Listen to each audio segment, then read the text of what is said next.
Hi, and welcome to this section on Windows management. In this section, we will have a look at how Windows management tasks can be done in PowerShell. We will look at some common tasks, we will look at CIM, the Common Information Model, and we will look at running scripts remotely. Now we move on to the first video of this section that deals with common management tasks. In this video, you will get familiar with how to perform useful Windows management tasks in PowerShell. In this video, we are going to take a look at how to handle scripts that need administrator privileges.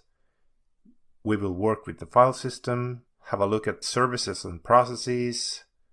We will edit the Windows registry, and we will create, test, and import certificates to the Windows Certificate Store.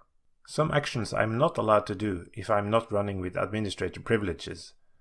This is done to protect the system so that I, when using the computer, accidentally will not do something that will compromise the system. In a previous video, we saw that as a script developer, I can annotate my script saying that it should only be run by an administrator. This is the statement. And PowerShell will enforce this. Now, what I can do is that I can start PowerShell with administrator privileges.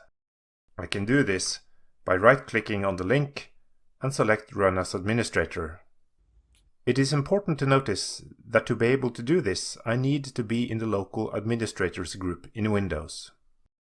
To see who is a local administrator, we can use the net command. And there I'm listed as a member.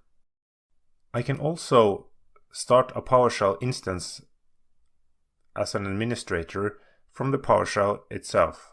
And then I write start PowerShell and I set the verb to run as. Yes. Notice that a new PowerShell session is created in a new window. Now, in this new window, I'm allowed to create a directory that I was not allowed to do before. And that's perfectly okay. Let's exit this session again. Now, there's a handy little tool available that I can use to issue single expressions to be executed using admin privileges. It acts in a similar fashion as the sudo tool known in Linux and Windows systems. Retake from step 12. Now, you might be familiar with the sudo command in Unix systems. It executes commands with root privileges. There is a similar tool written for PowerShell that might come handy. I use the scoop packet manager to install it. With it, I can issue single commands with administrator privileges. And there you go. If you're not using scoop, you might find the script using the bit.ly link posh-sudo. And there it is.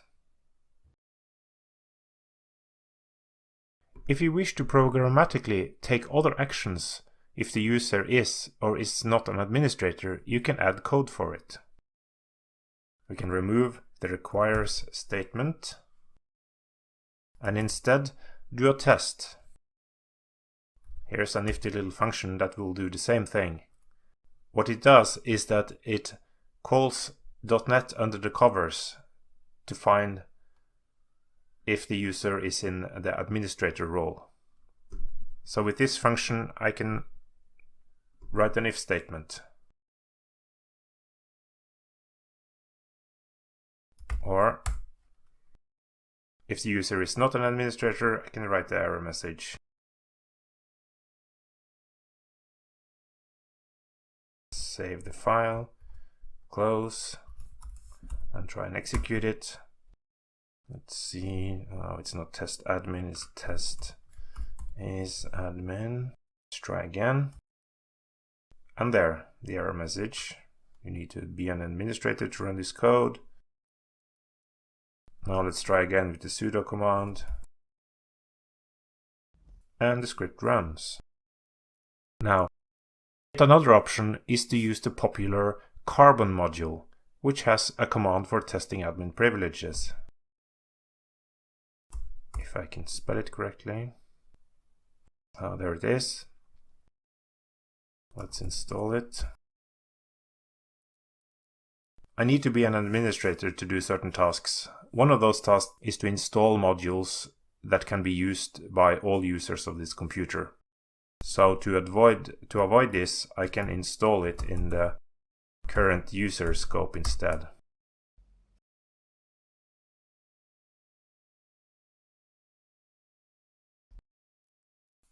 So there's a test administrator.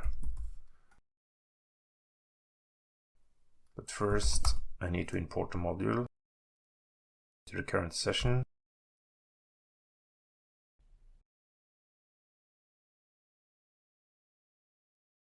Retake from 18. Yet another option is to use the popular Carbon module, which has a command for testing admin privileges. Let's search for that module. There it is. Now let's go ahead and install it. Now, here's an example of yet another task that requires administrator privileges. Installing a module that all users on the computer can access requires me to be an administrator. Now this time, let's just set the scope to current user so that the module is only available to me.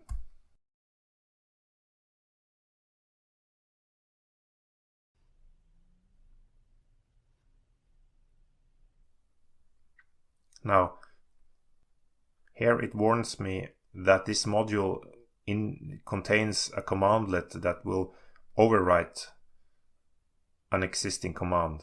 So I need to use the allow clubber switch for that to happen, to override the default. Let's try again.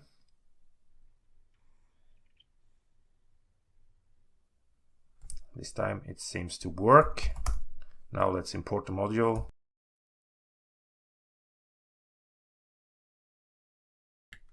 Retake from step 21. I'll import the module.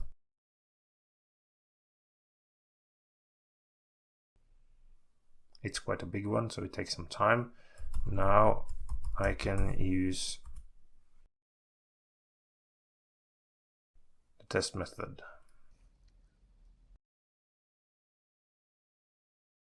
So, yet another key task to managing Windows is to move around the file system. You're probably familiar with the set location commandlet, or its better known alias CD.